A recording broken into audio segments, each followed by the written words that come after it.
कैसा रहा आपका सफर पेरिस ओलंपिक का? बहुत अच्छा रहा। काफ़ी उतार चढ़ाव थे। 2017 में एक ट्रेन एक्सीडेंट में मेरा ये आर्म कट गया यहाँ। तो बड़ा मुश्किल टाइम था जी। और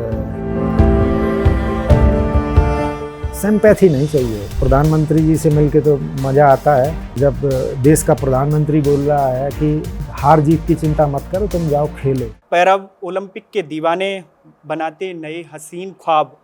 नमस्कार दोस्तों, मैं हूं विकास यादव और इंडिया न्यूज़ पे आपका बहुत बहुत स्वागत है। आज हमारे साथ एक ऐसे शख्स हैं जिसको पूरी दुनिया सलाम कर रही है, पूरी दुनिया उनका एक कहीं ना कहीं उनको देखना चाहती है, उनसे मिलना चाहती है। मैं अपने इंडिया न्यूज़ चैनल पे बहुत बहुत स्वागत करता हूं अजीत सिंह यादव का, जो कि पैरा ओलंपिक में जेवलिन थ्रो में सिल्वर मेडल उन्होंने जीता है और यहाँ तक देश का नहीं बल्कि पूरे दुनिया में वहाँ उन्होंने अपना नाम कमाया है। बहुत बहुत स्वागत है आपका अजीत जी। थैंक यू विकास भाई, थैंक यू। तो कैसा रहा आपका सफ़र पेरिस ओलंपिक का? बहुत अच्छा रहा। काफ़ी उतार चढ़ाव थे और जब इन सब के बाद एक देश के लिए मेडल जीत के वापस आया तो बहुत मज़ा आया। पैरा ओलंपिक से पहले मैं जानना चाहूँगा कि आपका जो सफ़र में आपकी पूरी सारी कहानी को पढ़ रहा था और बहुत सारी रिसर्च करने के बाद कई सारी चीज़ें खंगालने के बाद पता चला कि आपका जो हाथ है वो पहले सही हुआ करता था।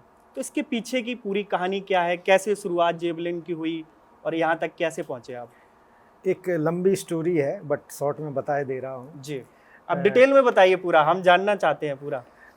मैं पहले नॉर्मल हुआ करता था और दोनों आर्म थे मेरे और सारी चीज़ें सब बढ़िया लाइफ चल रही थी मज़े में जी। बट 2017 में एक ट्रेन एक्सीडेंट में मेरा ये आर्म कट गया यहाँ से। कहाँ पे एक्सीडेंट हुआ था आपका? ये हुआ था मैहर में। अच्छा। एमपी मध्य प्रदेश में है मैहर, एक छोटा सा टाउन है। ग्वालियर के पास पड़ता है? नहीं, आई थिंक ये सतना में कहीं सतना, है। ओके। हाँ, वहाँ पे मैहर है। तो वहाँ ये एक ट्रेन हादसे में मेरा आर्म कट गया था। इसका रीज़न था, एक मैं दोस्तों के साथ ट्रैवल कर रहा था जी। वापस आ रहा था एक फ्रेंड की मैरिज अटेंड करके। तो मेरा एक दोस्त ऐसे चलती ट्रेन में वो चढ़ने की कोशिश कर रहा था, तो मैं गेट पे खड़ा था तो वो थोड़ा गिरने लगा, उसमें जो स्पेस रहता है प्लेटफॉर्म और ट्रेन के बीच में। तो मैं उसको हेल्प करने लगा उसमें निकालने में। तो बाहर आ गया था ऑलमोस्ट सारी चीज़ें, बट थोड़ी तेज़ हो गई थी ट्रेन और पता नहीं कैसे क्या हम दोनों रनिंग ट्रेन से प्लेटफॉर्म पे गिरे।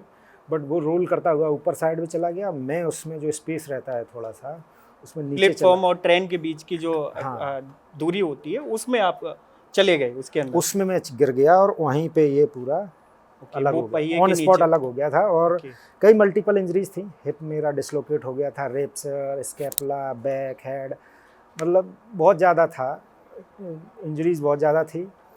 और ये तो तुरंत ही अलग हो गया था, तो बड़ा मुश्किल टाइम था वो।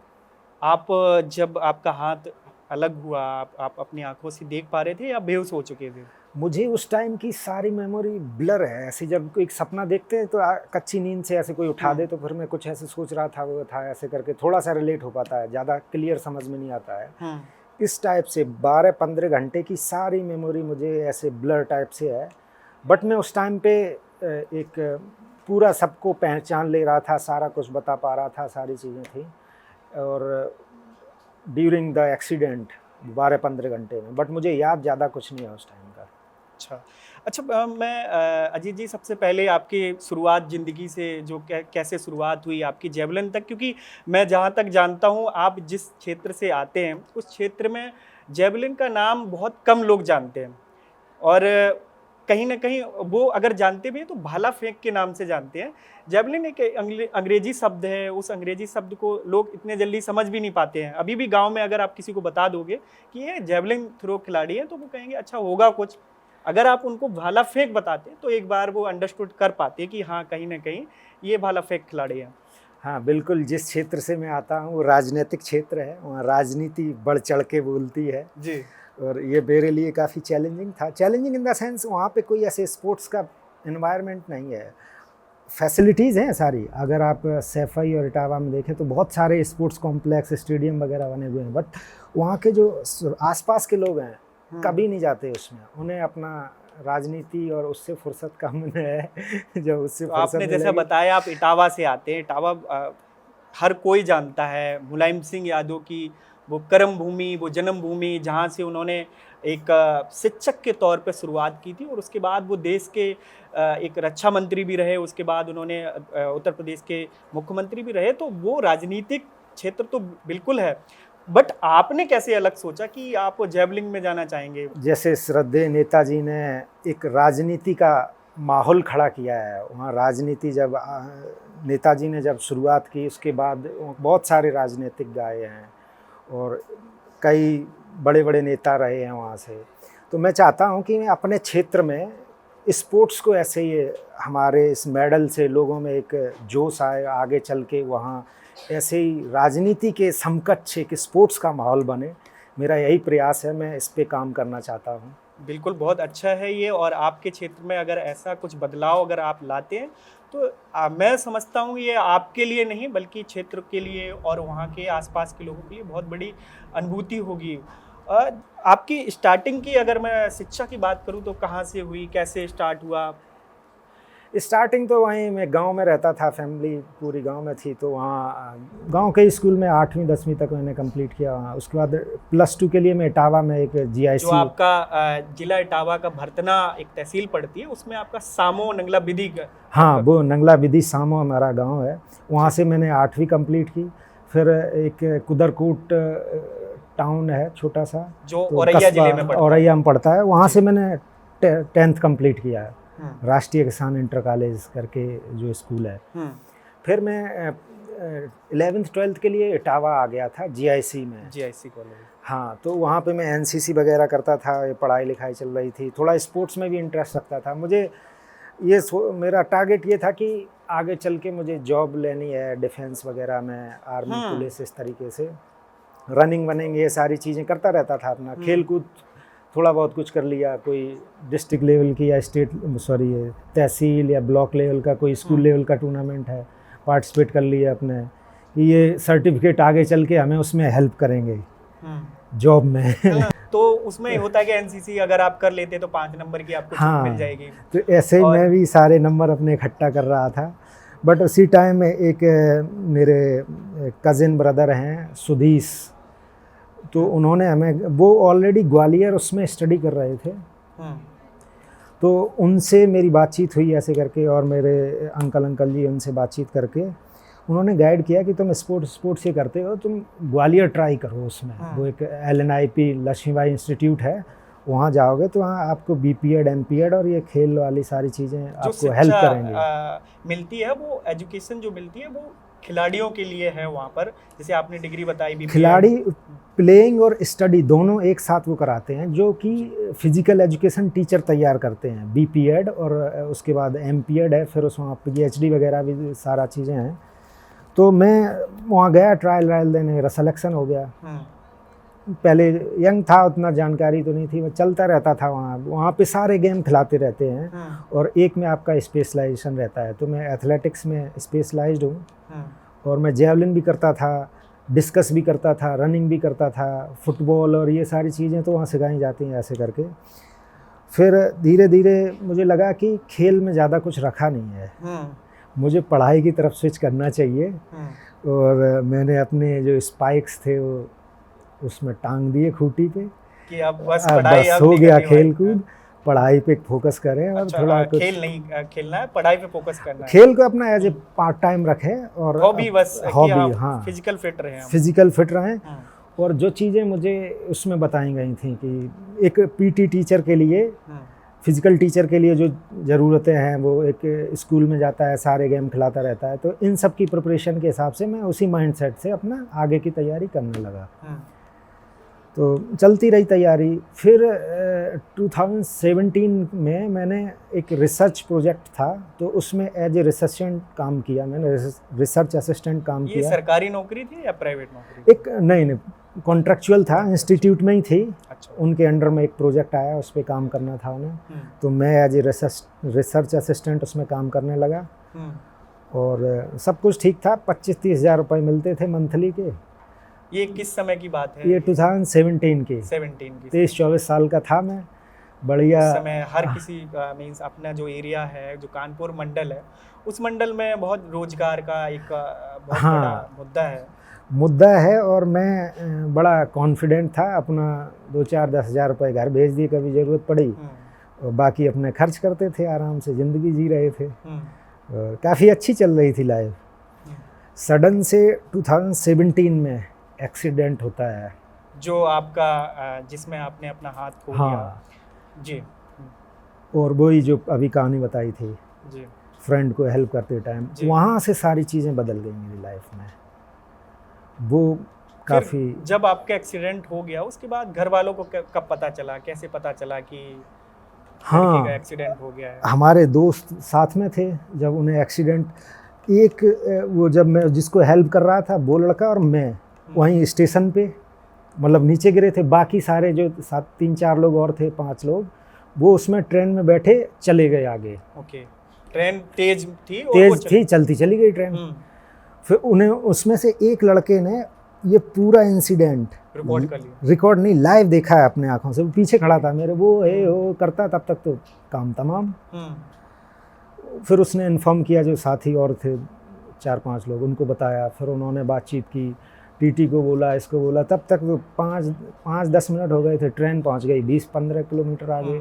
तो जंगल में कहीं है, उन्होंने चेन एंड पुलिंग करना है, बोला टीटी ने गाइड किया ना कि यहाँ कुछ नहीं है, तुम यहाँ उतर जाओगे, सुबह 4-5 घंटे लगेंगे वापस पहुँचने में, ऐसा करो आप अगले स्टेशन जाओ, तब दूसरी ट्रेन से वापस आओ जी। टीटी ने भी इन्फॉर्म कर दिया वहाँ स्टेशन पे ऐसी ऐसी घटना हुई है। तो वो सारी चीज़ें चलती रही वहाँ, और फिर ये 3-4 घंटे में वापस सारे लड़के पहुँचे यहाँ। तब तक हमें वो जो जिसको मैं हेल्प कर रहा था, अंशुमान लड़का, जूनियर है, अंशुमान सिंह, जिसका जिक्र मैंने जब पढ़ रहा था तो उसका जिक्र कई जगह मिला है। हाँ, अंशुमान, तो उसको वो मुझे लेके वहाँ से नियर बाई जो फर्स्ट एड के लिए और जो वहीं टाउन में जो हॉस्पिटल वगैरह थे वहाँ लेके गया। बट वहाँ जैसे ही उन्होंने मेरी कंडीशन देखी, सीरियस कंडीशन, उन्होंने बोला यहाँ कुछ नहीं हो सकता, आप कहीं बड़े हॉस्पिटल में ले जाइए। अब बड़े हॉस्पिटल, मॉर्निंग का टाइम था, अराउंड 3 o'clock मॉर्निंग में मेरा एक्सीडेंट हुआ था। तो 6-7 हो गए थे सुबह के, कोई गाइडेंस नहीं, वहाँ सबके लिए नया था, किससे बात करें क्या करें। फिर जो और भी मेरे सीनियर थे या मेरे फ्रेंड थे, तो उन लड़कों ने उनसे बात की, ऐसी ऐसी घटना हो गई, क्या करें। तो अगर छोटी मोटी होती घटना ऐसी करके तो मैनेज कर लेते, किसी को पता नहीं चलता। होता है नॉर्मली, बट वो आती नहीं है, घर वालों को क्या बताएंगे जी। तो फिर उन्होंने डिसाइड करा कि घर पे इन्फॉर्म करते हैं, और बाकी जो प्रोसेस है या ट्रीटमेंट के सारी चीज़ें हैं वो हम लोग करते हैं। तो कहाँ ले जाएं, क्या करें, कुछ समझ में नहीं आ रहा। फिर वहाँ पे फेसबुक पे अपडेट किया ये तो कि ऐसे ऐसे एक्सीडेंट हो गया, ये सारी चीज़ें। फिर मेरे कॉलेज में सब लोगों को पता चल गया, प्रोफेसर वगैरह सारे लोगों को, स्टूडेंट्स को, और जो सीनियर्स वगैरह। हमारे कॉलेज की एक बॉन्डिंग अच्छी है स्टूडेंट्स में या फिर सीनियर जूनियर एलुमनाइज वगैरह में। तो वहाँ से गाइडेंस मिलना शुरू हो गई, अब ऐसा करो, अब वहाँ ले जाओ, अब ये ले जाओ। तो ये होते होते मुझे कहा गया कि अब जबलपुर जाओ, बड़ा हॉस्पिटल है सरकारी, वहाँ पे सारी सुविधाएं आपको मिल जाएंगी। हाँ, कंफ्यूज थे जबलपुर जाएं या रीवा जाएं। रीवा भी वहीं कहीं है बगल से, बगल से तो नहीं है, 4-6 घंटे की दूरी पे। तो ऐसी जगह जाएं या तुरंत ट्रीटमेंट मिल जाए, क्योंकि जहाँ जहाँ जा रहा था वहाँ अभी सतना या फिर मैयर, वो बार बार इधर से उधर बोल दे रहे थे। अच्छा, उस दौरान जो आपका ब्लीडिंग था, जो आपका खून था, वो निकल रहा था या उसका कुछ प्रबंधन हो गया था? कुछ नहीं, वो सारा खून निकल रहा था। जो आम थी वो लपेट के हम लोग साथ में लेके घूम रहे थे। अलग थी वो? हाँ, वो साथ में लेके घूम रहे थे। और फिर जब उन्होंने बोला एक और हॉस्पिटल में लेके गए, तो डॉक्टर ने चेक किया मॉर्निंग में क्या है क्या नहीं है। मेरा ये डिसलोकेट हुआ था, इसमें बहुत ज़्यादा पेन था। पेन तो इसमें ही था ऑब्वियसली। तो मैं ऐसे ना लेट के या ऐसे फ्लैट ना लेट के, आप एक करवट इस तरफ ऐसे हो जा रहा था। जब इधर होता था तो बहुत तेज ब्लड निकल रहा था इस साइड में, तो वो ऐसे करके इधर कर दे रहे।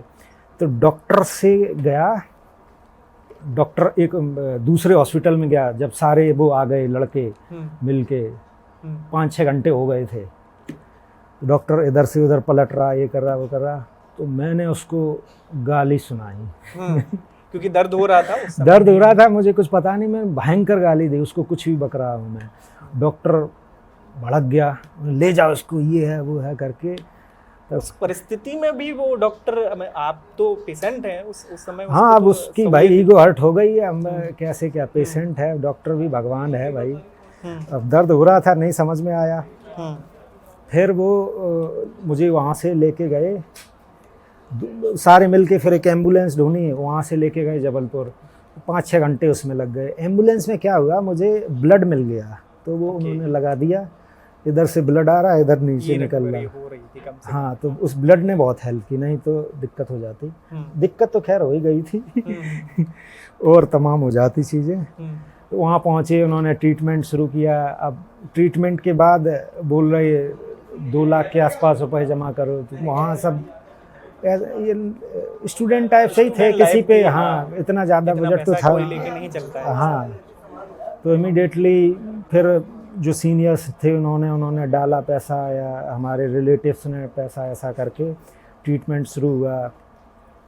तब इन्होंने घर वालों को बता दिया था, जब ये डॉक्टर के पास वहीं घूम ले रहे थे, तो काफ़ी दूर थे घर वाले, 15-20 घंटे लगे उन्हें भी पहुंचने में। तब तक सारा ट्रीटमेंट शुरू हो गया था, मतलब मैं नॉर्मल कंडीशन में आना शुरू हो गया था। फिर चीज़ें चलती रहीं।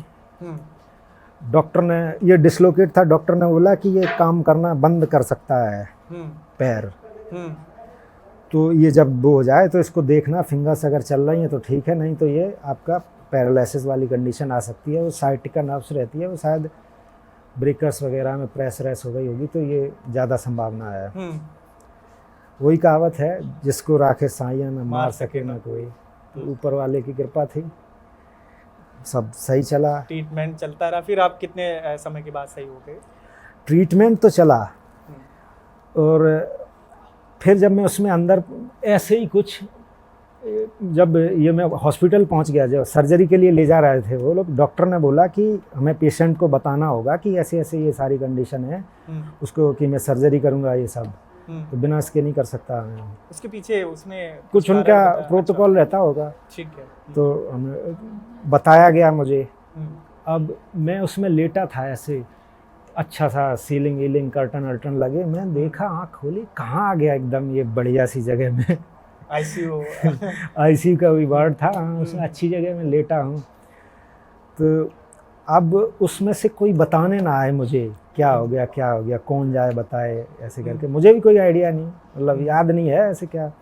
तो एक लड़का आया उसमें, कि फिर उसने कहानी बताई कि ऐसे ऐसे हो गया, हाथ कट गया तेरा। तो मैंने सोचा हाथ कट गया, कोई ब्लेड व्लेड वाला हाथ कट गया होगा। तो मैं ये तो एकदम ऐसे सुन पड़ा था, तो इसमें कर्टन ऐसे चादर ओढ़ रखी थी मैंने, कर्टन वर्टन लगे हुए ऐसे। तो मैंने इसको निकाल के देखा, ये तो सब ठीक है, मैं देख रहा फिंगर थोड़ा बहुत, हाँ, कोई कट लग गया हो कि नहीं, ये तेरा लेफ्ट वाला। मैंने ये तो उठ ही नहीं रहा, मैंने ऐसे उठाया, देखा, अरे ये तो आधा ही बचा। तो मैंने, ये तो गड़बड़ हो गई, क्या हो गया। उसने बताया कि ऐसी ऐसी कहानी। तो मैंने फिर बोला ठीक है चलो कोई नहीं, वो अंशुमन कहाँ है, वो बच गया? बोला हाँ उसको कुछ नहीं हुआ। हमने चलो ठीक है। फिर ट्रीटमेंट चलता रहा, और 2-4 दिन बाद फिर ऐसी प्रॉब्लम आई कि मेरा जो ऑक्सीजन सैचुरेशन एकदम डाउन होने लगा। ओके। हाँ, उसमें बिल्कुल वो 80 के आसपास आ गया। उसका रीज़न था कि ये इंटरनल जो चोट लगी थी लंग्स में, वो ब्लड क्लॉट या थोड़ा फ्लूइड आ गया, तो मैं ब्रीद नहीं ले पा रहा था। उसी टाइम उसको सर्जरी करनी थी, इसमें वो थोड़ा थोड़ा करके कर रहे थे सर्जरी, ऐसे करके।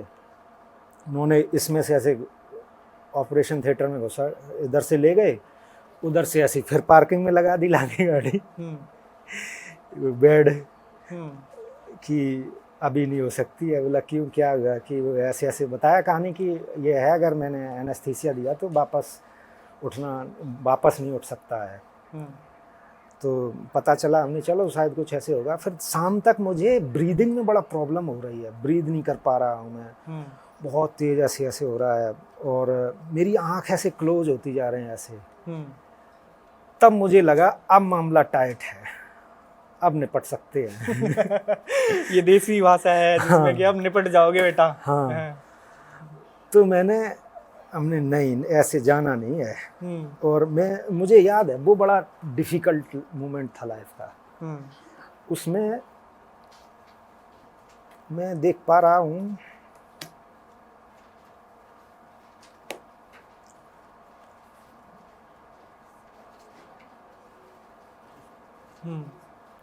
जी, पानी ले लीजिए, कोई बात नहीं, थोड़ा वो मैं समझ सकता हूँ। आप जिस संघर्ष से आप निकल के आए हैं, बहुत कठिन समय है, और हर कोई हो सकता है ऐसा, हर कोई नहीं कर सकता। ये हौसले से जो जिस हौसले से आपने अपने अंदर जो जुनून रखा, उस जुनून से आप निकल के, और देश के लिए भी आपने गोल्ड मेडल, क्या हम तो कह सकते गोल्ड मेडल ही है आपका, सिल्वर जरूर है लेकिन गोल्ड है वो।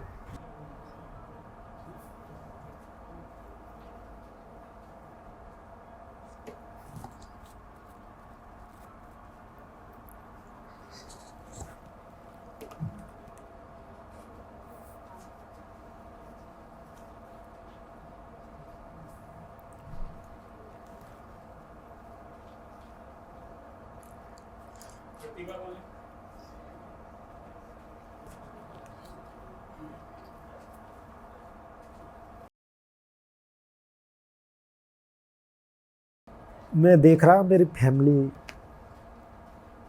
फ्रेंड्स सब वहीं थे, और मुझे लग रहा यार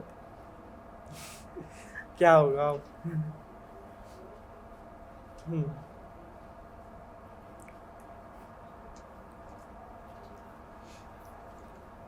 फिर जब आपको फिर पता फाइनली चला, घर वालों ने पूछा, क्या क्या सांत्वना दी उन्होंने?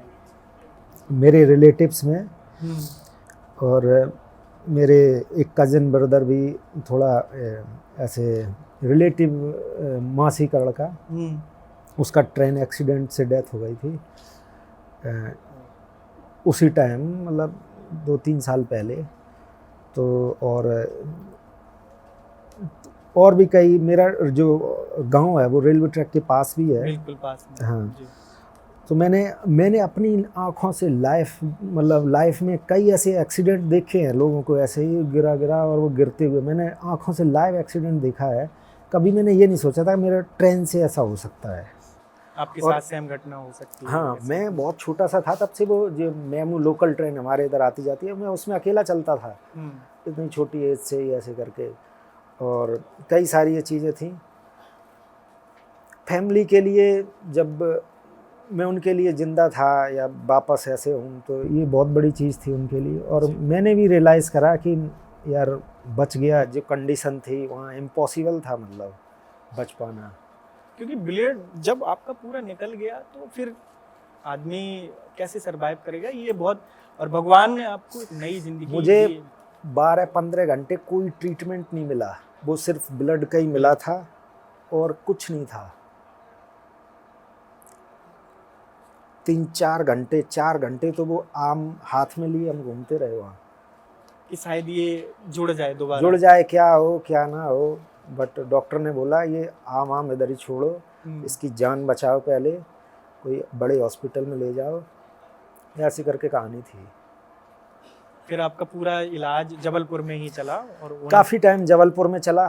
फिर मैं जबलपुर से अपने कॉलेज में था, तो वहाँ पे एक छोटा सा हेल्थ सेंटर वगैरह है। ग्वालियर आ गया था, ग्वालियर में एक हॉस्पिटल है, वहाँ इलाज चला।